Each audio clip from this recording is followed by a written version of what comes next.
बिस्मिल्लाहिर्रहमानिर्रहीम। अस्सलाम वालेकुम। आप देख रहे हैं DDP एनालिटिका। पिछले दिनों हमारे वज़ीर आज़म इमरान खान साहब ने एक गैर मुल्की टेलीविज़न चैनल को इंटरव्यू दिया। उसमें मिलिट्री बेसिस देने जो अमेरिका को देने के बारे में सवाल आया तो उन्होंने कहा एब्सोल्युटली नॉट। इसी तरह जो उन्होंने पार्लियामेंट में तकरीर की उसमें भी बहुत सारी ऐसी बातें की जिसमें कि अमेरिका की जीभ भर के तजलील की। अब ये जो बातें हैं ये मुल्की सतह पे इसका सियासी फ़ायदा है, बहुत सराही जाती हैं। आपके लोग जो जगह जगह बात करते हैं कि हमारे प्राइम मिनिस्टर बड़े दलेर हैं, इन्होंने दो टोक बात की, अमेरिका की आंखों में आंखें डाल के बात की। ये बिल्कुल दुरुस्त है, लेकिन जो डिप्लोमेसी है, जो आपको सफारतकारी से बताई जाती है, सिखाई जाती है, जो एक लीडर को पता होनी चाहिए, वो ऐसी चीज़ों की इजाज़त नहीं देती। उसमें टेक्टफुल होना, उसमें सफारतकारी वाली ज़बान इस्तेमाल करना ताकि आप अपना मकसद भी बयान कर दें, जो कहना चाहते हैं कह भी दें, लेकिन दूसरे को बुरा भी ना लगे। ये हमें जहन में रखना चाहिए कि जब आप जिसको ख़िताब कर रहे हैं वो एक सुपर पावर है और आपके लिए मसाइल पैदा कर सकती है। चुनाचे मसाइल पैदा करने का काम शुरू हो चुका है। आप लाहौर का धमाका ले लें, आप इसके ये अभी जो इन्होंने टर्की और पाकिस्तान को नौजवान बच्चों की भर्ती वाले कानून के तहत उनको उस लिस्ट में डाल दिया है, जिसके बाद उसकी पाबंदियां आ सकती हैं, आपके ऊपर एक माशी पाबंदियां लग सकती हैं। और उससे बढ़ के अगर वो ये समझें, ये ज़हन में आए कि इमरान खान एक सिरफरा लीडर है, ये कल को हमारे लिए ज़्यादा बड़ा मसला बन सकता है। ये आज हम बात करते हैं तो ये कहता है कि जनाब हमारे ऊपर दबाव है, हमें कहा जाता है कि चाइना या अमेरिका में से इंतखाब करें, तो हम तो चाइना का इंतखाब करेंगे, अमेरिका कौन होता है, तो और भी नाराज़गी। चुनाचे इन चीज़ों के ऊपर आपके ऊपर मसाइल खासे बढ़ सकते हैं। लेकिन उन मसाइल से ज़्यादा जिस चीज़ का एहतमाल और जिस चीज़ का मुझे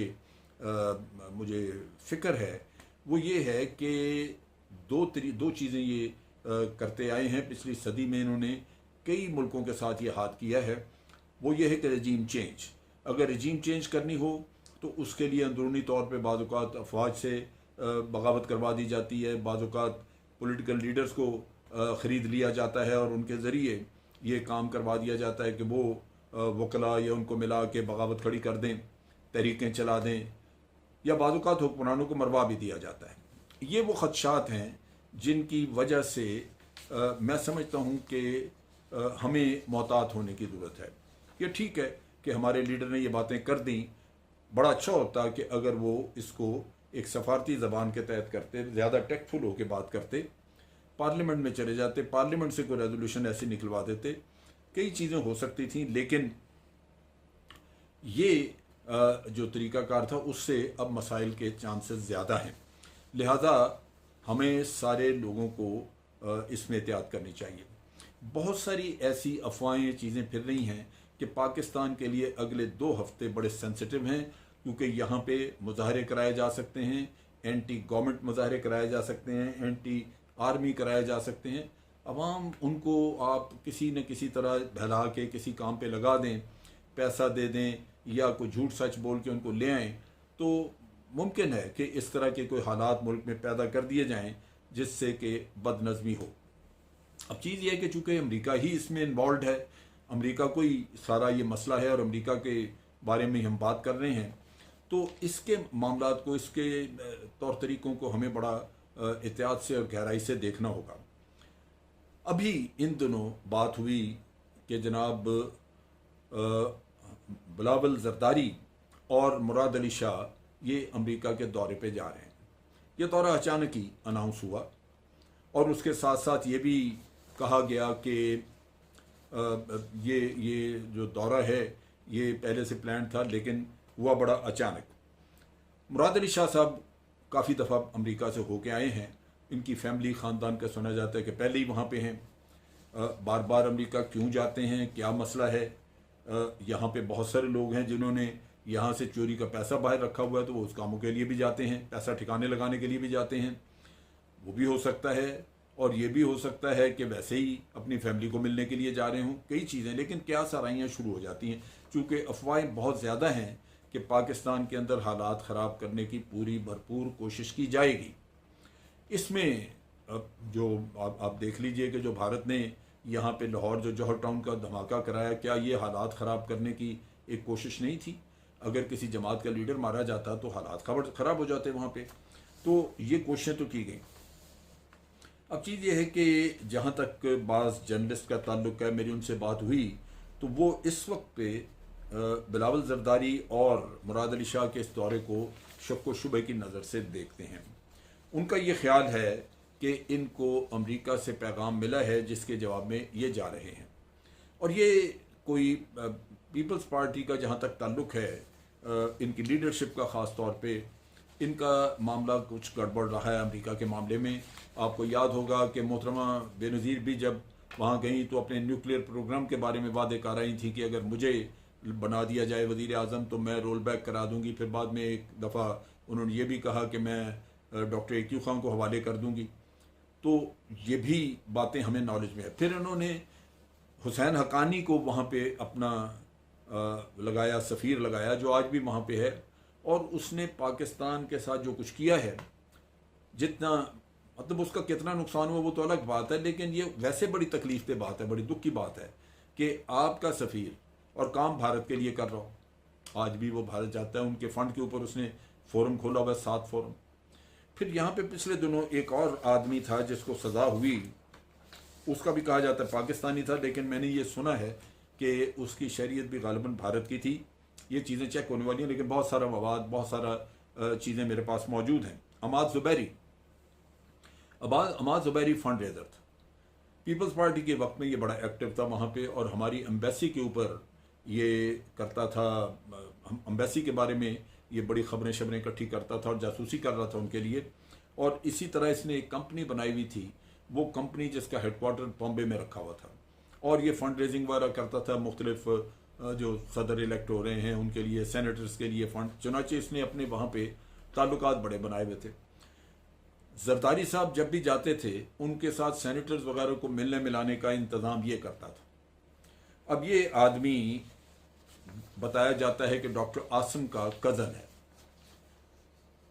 रिश्तेदारी बताई जाती है, लेकिन इसके ताल्लुकात पाकिस्तान के अक्सर बड़े सियासतदानों के साथ थे, यानी पीपल्स पार्टी के लोगों के साथ, और पीपल्स पार्टी के लोग जाके इसको मिलते मिलाते भी थे। इसके बारे में फ़ॉरेन ऑफिस ने इतला भी दी, फ़ॉरेन ऑफिस की बाज़ी ईमेल्स की कॉपियाँ मेरे पास पड़ी हुई हैं। एम्बेसी में उसका खुला आना जाना था, बल्कि यहाँ तक कि एम्बेसी कई दफ़ा उसको रिक्वेस्ट करती थी कि जी हमें फ़लाँ सेनेटर से मिलवा दें, यानी ख़ुद एम्बेसडर जो है उसने इतनी तकलीफ नहीं की कि वहाँ पे अपने कुछ ताल्लुकात बना ले। अब आके अच्छा, फिर वो CIA के लिए काम कर रहा था, लेकिन साइमल्टेनियसली वो भारत के लिए भी काम कर रहा था। CIA अपने काम के लिए तो ठीक थी, उसको इस्तेमाल कर रही थी, उसका कोई मसला नहीं था, लेकिन जब उन्होंने देखा कि यहाँ से वो पैसा बाहर से भी ले रहा है और किसी और मुल्क के लिए भी काम कर रहा है, तो फिर CIA ने उसका भांडा फोड़ा और उसको पकड़ लिया। पकड़ने के बाद अमाद ज़ुबैरी का सारा उसने तस्लीम भी किया, जो एक इतराफ़ जुर्म होता है, और उस शख्स को सज़ा हुई। ये अखबारों में ख़बर भी आई कि पाकिस्तानी नयाद एक अमेरिकन को वहाँ पे सज़ा हुई है जासूसी के मामले में, और वो वहाँ पे और जासूसी और पैसे जो कहीं से लिए गलत, जो कि वो मोस्ट प्रॉब्ली भारत से पैसे वैसे लिए हुए थे यहाँ पे सेनेटर्स वगैरह को देने के लिए ये कुछ, तो वो पकड़ा गया, लिहाजा उसको सज़ा हुई। अब जब आपको ये ताने बाने पता हों, जब आपको अंदाज़ा हो कि हमारे पीपल्स पार्टी के लीडर गैर मोहतात भी हैं, फिर आजकल बेपनाह वो केसेस में फंसे पड़े हैं, उनको बड़ी तकलीफ़ है, बड़ा मसला है, कोई बेनामी के वो जायदादों के हैं, कुछ वो गुमनाम अकाउंट्स के हैं, अरबों के चक्कर हैं वहाँ पे। लेकिन जो फ़िक्र जिस चीज़ से होती है वो ये है कि पीपल्स पार्टी में ये प्रॉब्लम है कि ये वक्तन फ़क्तन सिंध कार्ड खेलते रहें। जब भी कभी कोई इशू आया है इन्होंने सिंध कार्ड खेला है। अब इस मामले में भी ख़तरा ये है कि ये सिंध कार्ड ना बन जाए।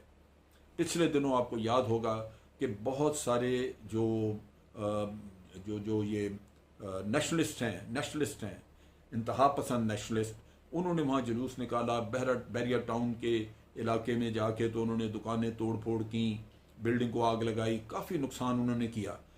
घंटों वो वहाँ पे लगे रहे, लेकिन सिंध की हुकूमत ने ये नहीं कुछ किया। इसका मतलब है कि सिंध की हुकूमत कौम परस्तों को खुद इनकरेज कर रही है, वरना तो ये मामला ना होता।